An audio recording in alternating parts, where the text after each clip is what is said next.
in Austria, di ritorno da una breve vacanza a Jesolo. La vicenda di una turista fa scattare i controlli dell'ULSS 4 che dice nessun focolaio, situazione sotto controllo. Si presume che la donna si fosse già contagiata nel suo paese. Intanto è stato segnalato alla Procura di Vicenza l'imprenditore rientrato dalla Serbia positivo al coronavirus. Zaia conferma una nuova ordinanza più severa nei confronti di chi non rispetta la quarantena. Una lite furiosa, poi gli spari, un 51enne mestrino ucciso a colpi di pistola dall'attuale compagno della sua ex moglie, la tragedia ad Oriago di Mira. Con mia figlia e anche con lo stesso assassino abbiamo cercato di rianimare la vittima, la drammatica testimonianza di uno dei vicini di casa del 51enne. Inizia da Padova la campagna elettorale per la presidenza della regione dell'onorevole d'Italia Viva Daniela Sbrollini, sostenuta anche dal Partito Socialista. Intanto nella Marca scoppia il caso Spresiano con Fratelli d'Italia che sostiene l'avversario della Lega alle comunali, il segretario provinciale del Carroccio. Se non siamo alleati qui non lo saremo da nessuna parte. Una pedalata e una raccolta firme per salvare Forte Marghera dalla cementificazione. Oggi la manifestazione con oltre 200 persone e numerose associazioni. Buonasera, ben ritrovati, edizione regionale dei nostri notiziari. Dunque questi i titoli di oggi: positiva al coronavirus in Austria di ritorno da una breve vacanza a Jesolo. La vicenda di una turista fa scattare immediati controlli dell'ULSS 4, nessun focolaio, situazione sotto controllo, spiega l'azienda sanitaria.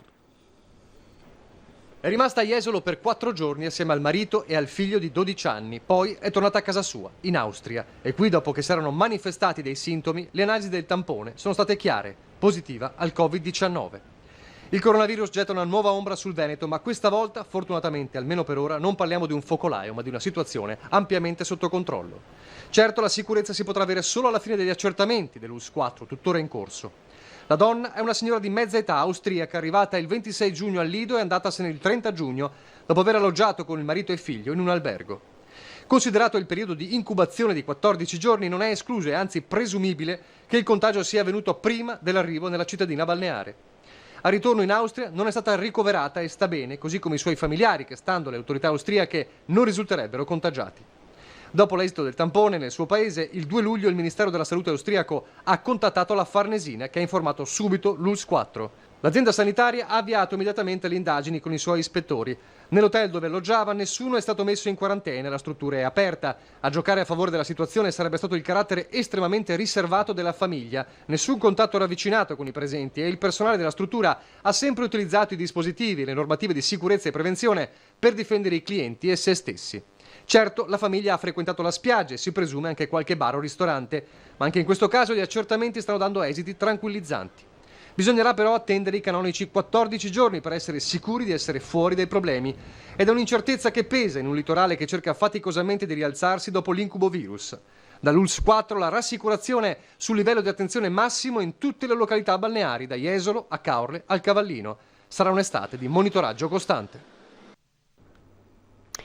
Gli imprenditori sono ligi a seguire tutti i protocolli, afferma il presidente dell'associazione jesolana Albergatori Alberto Maschio, una vicenda per la quale non deve essere fatto alcun allarmismo, da una parte perché non è escluso che la donna avesse già contratto il virus prima del suo arrivo, dall'altra perché i nostri albergatori sono molto professionali e rispettano fin quasi all'ossessione i protocolli di prevenzione, tant'è vero che non risulta alcun dipendente o altra persona in quarantena. Ed è stato segnalato alla Procura di Vicenza per valutare eventuali profili di colpevolezza l'imprenditore rientrato dalla Serbia positivo al coronavirus. Zaia conferma dalla prossima settimana una nuova ordinanza più severa nei confronti di chi non rispetta la quarantena. Sentiamo.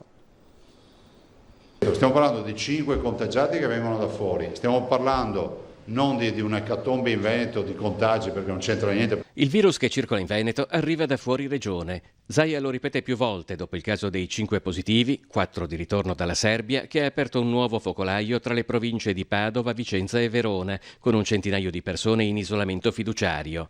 Lo fa confermando per la settimana prossima una nuova ordinanza che non conterrà restrizioni ai cittadini, ma provvedimenti più efficaci sulle quarantene.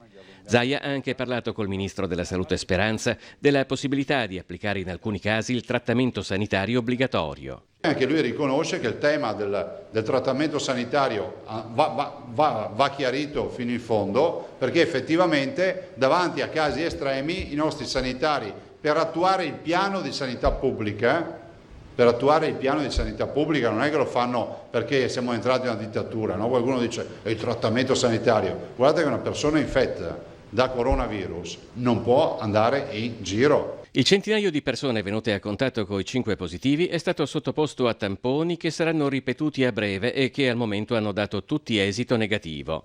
Ha intanto però avuto conseguenze l'atteggiamento del cosiddetto paziente zero del focolaio, un imprenditore 65enne del Vicentino attualmente ricoverato in terapia intensiva. Noi oggi abbiamo presentato in procura una segnalazione perché ravvisiamo i profili per una colpevolezza da parte di questa persona che partono dalla mancata collaborazione con le autorità sanitarie fino al rischio di provocare epidemia nella popolazione consapevole di essere portatore di un contagio. Nello specifico mancano all'appello diversi partecipanti ad una cena svoltasi il 27 giugno, nella quale ci sarebbero state più di 100 persone, ma della quale dal paziente sono arrivati solo 20 nomi.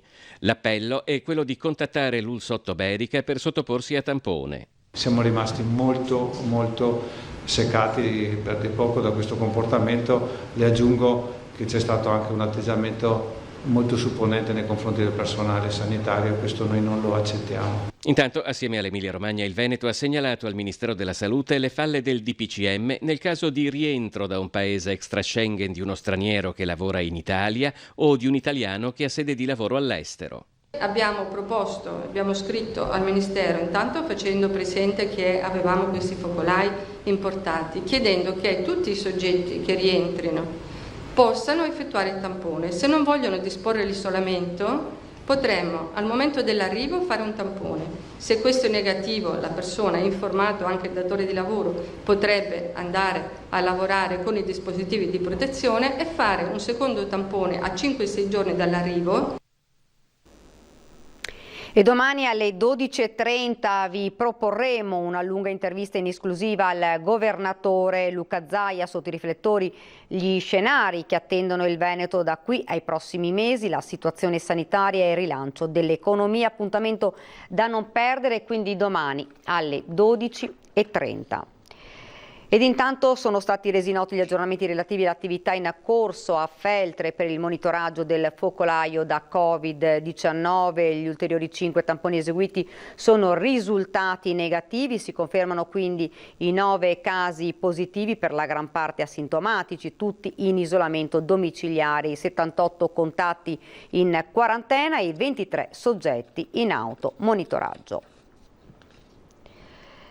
Ed ora siamo invece alla cronaca dal veneziano. Omicidio a Mira, questa notte intorno all'1 ha ucciso a colpi di pistola un 51enne mestrino dall'attuale compagna della sua ex moglie. L'assassinio per motivi di natura sentimentale. A carico della vittima il divieto di avvicinamento all'ex moglie che lo aveva denunciato per stalking.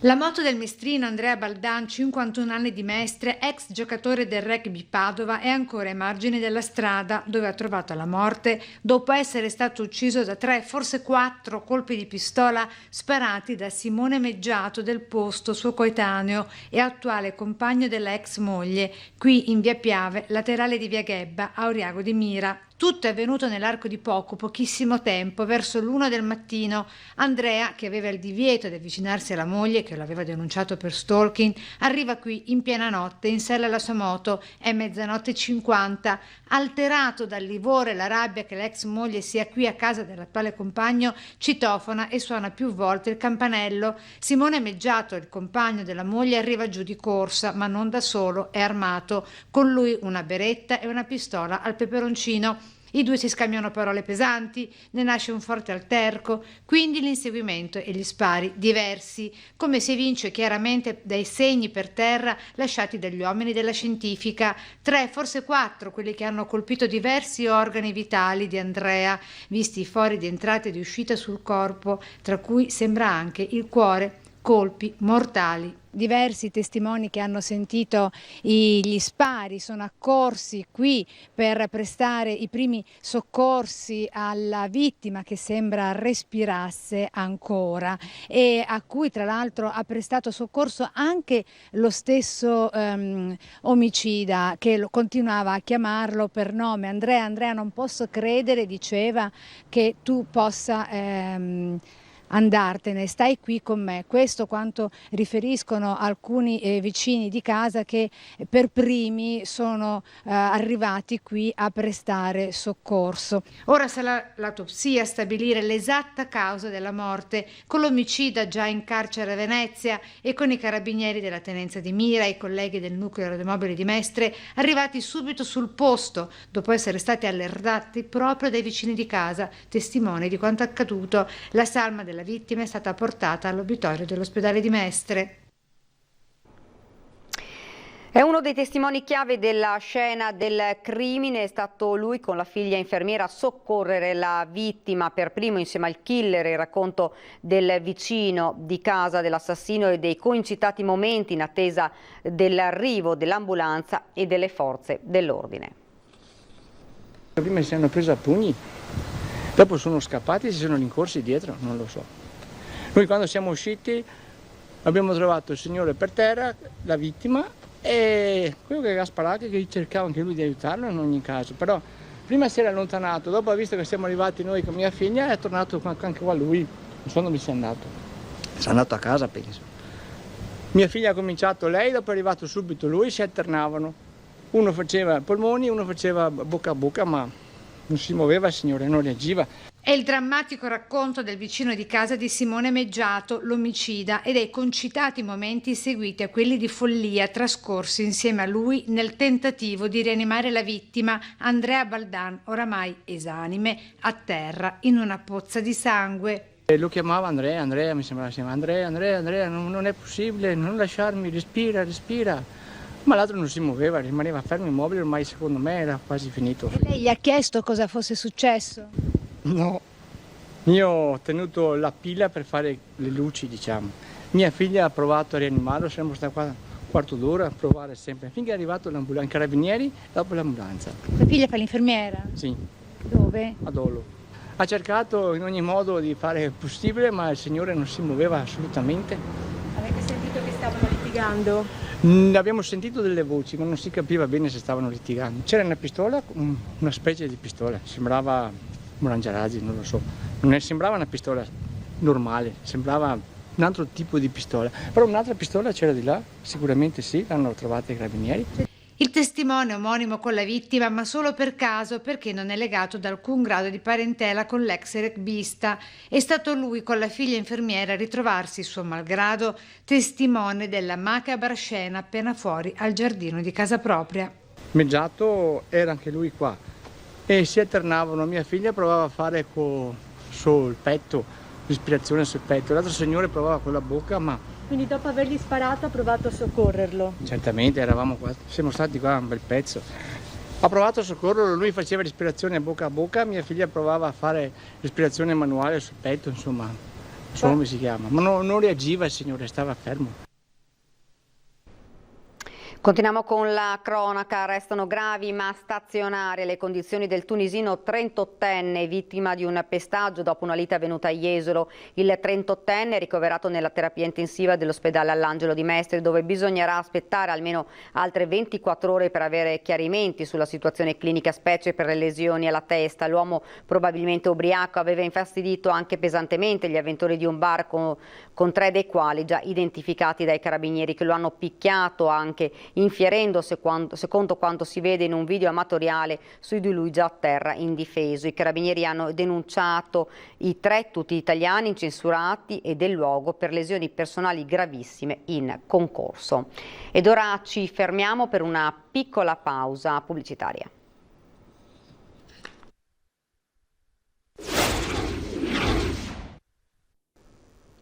Rieccoci nuovamente in studio. Inizia da Padova la campagna elettorale per la presidenza della Regione Veneto. L'onorevole di Italia Viva Daniela Sbrollini, sostenuta anche dal Partito Socialista, si appella a chi non si riconosce nei vecchi partiti politici che da 25 anni siedono in Regione.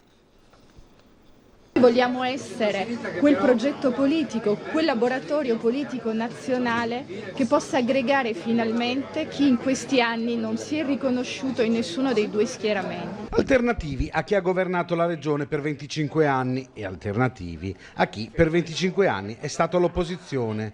Questi i propositi dell'onorevole Daniela Sbrollini, candidata per Italia Viva e PSI alla guida della regione.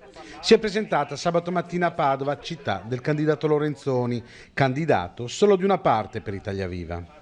Noi vogliamo parlare a tutti i cittadini veneti per portare avanti le loro istanze, a cominciare da quello delle famiglie, che sono il pilastro fondante di questa regione. Presente anche il coordinatore nazionale del partito, Ettore Rosato, che rassicura gli alleati sulla tenuta del governo. Ma no, questa è una candidatura che riguarda i veneti, che riguarda la regione Veneto, e mi sembra che la nostra proposta sia quella di andare a occuparsi dei problemi concreti del paese. L'Italia è in piena recessione economica, ci sono milioni di italiani che sono preoccupati per il loro posto di lavoro. Il governo si deve occupare di questo, il governo deve mettere insieme misure economiche e di protezione sociale per le famiglie. Le politiche per la famiglia e la natalità devono tornare centrali nel dibattito politico, come ha sottolineato la ministra per le pari opportunità e la famiglia Elena Bonetti, anche lei presente a sostenere la candidata Sbrollini. Anche nella regione Veneto in questi anni le donne e gli uomini non si sono sentiti accompagnati nell'osare scelte coraggiose, scelte di speranza, nell'ambito della scelta della genitorialità, ma probabilmente anche nell'ambito dell'imprenditoria, del lavoro, dell'osare innovazione. Ecco, noi vogliamo restituire a questo territorio questa speranza. Alleato con Italia Viva il Partito Socialista Italiano, anche se non è ancora chiusa la partita per altre alleanze. Noi siamo nel centro-sinistra in altre regioni, ma nel Veneto ci ha convinta la voglia di lanciare una sfida nuova che può diventare anche un laboratorio politico nazionale per rilanciare il centro-sinistra e per mettere in campo una proposta alternativa al centrodestra, al populismo e alla demagogia. Presentati i candidati padovani del Movimento 5 Stelle per il Consiglio regionale, un'alternativa a destra e sinistra, dicono, per continuare un lavoro iniziato 5 anni fa. Ripartiamo dal cuore, dall'impegno, dalla passione che avevamo quando è nato il Movimento 5 Stelle, con un sogno anche molto ambizioso, però abbiamo dimostrato, adesso sì, i cittadini lo sanno, che anche a sognare in grande e poi questi sogni possono diventare realtà. Noi in 6 anni siamo diventati partito di governo, non c'era mai riuscito prima nessuno di noi, vogliamo provare anche a giocarci la stessa scommessa anche per il governo del Veneto. Ricominciare a sognare per portare progettualità e proposte al governo della regione. Presentati i candidati padovani a consigliere regionale del Movimento 5 Stelle, nomi che erano già pronti in inverno, che l'emergenza sanitaria ha però cristallizzato per mesi. Abbiamo approntato la squadra già nel mese di febbraio, la presentiamo adesso per evidenti motivi, perché in questi mesi abbiamo mantenuto un atteggiamento di grande responsabilità e anche in qualche maniera di supporto per quello che potevamo con l'attività della regione per poter contrastare questo grave rischio che ha minacciato la sicurezza di tutti noi. Capolista Flavio Pinton, già consigliere comunale a Mestrino. Abbiamo energia, voglia. E certamente da questo punto di vista siamo sicuramente superiori all'attuale competitor del centro-sinistra, che invece sembra davvero molto debole da questo punto di vista. In lista anche l'ex consigliere comunale Simone Borine. Il Veneto è stato di fatto protagonista del più grande disastro ambientale in Europa, l'inquinamento FAS, ma soprattutto aiutare anche tutte le nostre aziende che sono particolarmente in sofferenza. Non ultimo il piano infrastrutturale. Noi abbiamo un piano delle infrastrutture dei trasporti pubblici che è fermo al dopoguerra. 3 le donne candidate, tra loro anche Maritza Escobar, attivista pentastellata di Cadonega. La mia esperienza è facciamolo, non diciamolo più tra amici o discutiamone, mettiti davanti, di io voglio che le cose siano così, come si fa, e fa come me, preparati, mettiti come candidato regionale e crea un programma che porti il Veneto e i cittadini a fare ciò che li farà stare bene. Intanto nella Marca scoppia il caso Spresiano con Fratelli d'Italia che sostiene l'avversario della Lega, le comunali, il segretario provinciale del Carroccio. Se non siamo alleati qui non lo saremo da nessuna parte. Voglio dire, se non siamo alleati a Spresiano non lo siamo da nessuna parte. Coalizione già spaccata ancora prima di concretizzarsi. E tutto per quello che molti chiamano già il caso Spresiano, con il sindaco uscente Marco Della Pietra a capo di una civica e sostenuto da Fratelli d'Italia che si scontrerà con Domenico Presti, sindaco uscente della vicina Arcade ma soprattutto espressione della Lega. Lì c'è un bel gruppo che sta lavorando sia a Arcade che a Spresiano, adesso c'è ancora da trovare una piccola quadra, soprattutto anche con gli alleati, come decideranno di schierarsi gli alleati anche a Spresiano, perché logicamente non può essere che ci siano alleanze su dei comuni e lì magari no. Potrebbe essere il classico sassolino che blocca tutto l'ingranaggio che porta ad un unico centrodestra per tutte le elezioni in Veneto. Vorrebbe dire che solo per stare nella Marca accordi saltati per Castelfranco, Arcade, Vidor e Chiarano, dove l'anno scorso non si è nemmeno arrivati al quorum per l'unico candidato in lizza. Senza contare che a questo sassolino si accompagna anche il documento sull'autonomia del Veneto che potrebbe grippare anche gli accordi regionali. Chi ci sta a quel patto, chi firma è disposto a dare piena autonomia alla Regione del Veneto, che abbiamo saputo dimostrare proprio nell'emergenza Covid di meritarci, è con noi. Chi non la vuole firmare non è con i veneti e non è con noi. In Regione in realtà la vera competizione è all'interno della Lega stessa per capire nuovi possibili equilibri non tanto a Venezia quanto in via Bellerio a Milano. Se da lei è segretario della Lega e se poi la lista Zaia prende più voti della Lega? Ma complessivamente per noi qua in Veneto non è un problema, insomma. Ci si scherza sopra ma non c'è nulla di problematico dietro. Una pedalata e una raccolta firme per salvare Forte Marghera dalla cementificazione. Oggi la manifestazione con oltre 200 persone e numerose associazioni.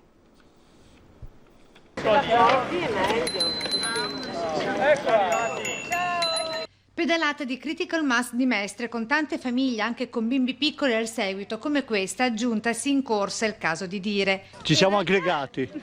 Il discorso è questo. Cioè, continuare a sacrificare aree verdi per far spazio alle macchine ci sembra una negazione nel futuro. La manifestazione di associazioni cittadine con il supporto e la presenza fisica anche di Italia Nostra, veneziana e veneta. Che è per loro che dobbiamo fare queste battaglie, per lasciare la terra almeno come ce l'hanno lasciata i nostri avi. La mobilitazione di massa con tanto di raccolta firme è giunta quasi a quota 1500, tutti contro il nuovo parcheggio di Forte Marghera, al grido di stop cementificazione, vogliamo una mobilità sostenibile. E per questo adesso alcune attiviste e attivisti di noi pianteranno simbolicamente un albero. Forte la voce del no del comitato spontaneo per Forte Marghera, la costruzione del parcheggio intermodale proprio lungo la zona di valore storico, monumentale e paesaggistico, come da decreto del Ministero dei Beni Culturali e Ambientali. L'accusa degli attivisti verso la sovrintendenza di Venezia.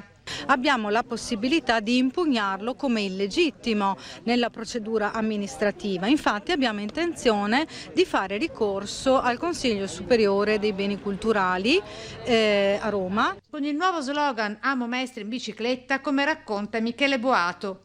E certo amiamo Mestre e per amarla bisogna dare spazio ai pedoni, ai ciclisti. Forte Marghera è diventato un vero e proprio punto di aggregazione non soltanto per i cittadini ma anche per la campagna elettorale già in atto con questo nuovo simbolo stampato in quasi 1 migliaio di adesivi. Poi con le più grandi organizzazioni culturali vogliamo prima di settembre, prima delle elezioni, fare un grosso convegno sulla tematica della distruzione di beni culturali a Venezia. Ed è davvero tutto per questa edizione del nostro telegiornale. Vi lascio ovviamente le nostre previsioni del tempo. Grazie davvero per averci seguito. Arrivederci.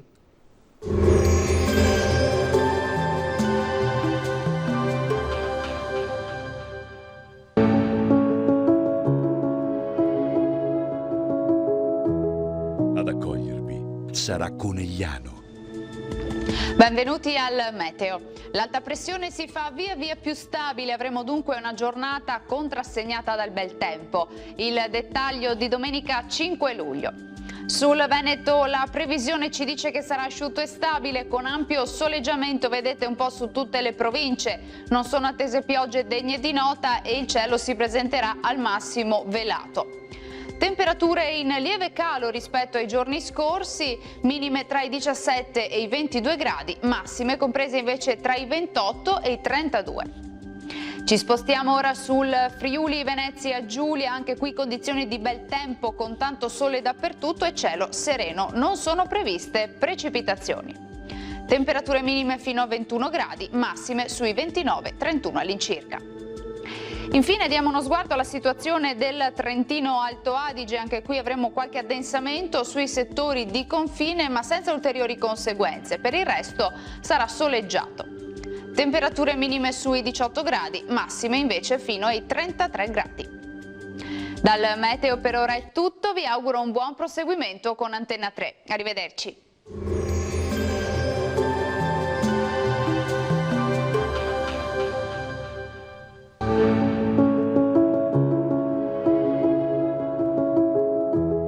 Ad accogliervi sarà Conegliano,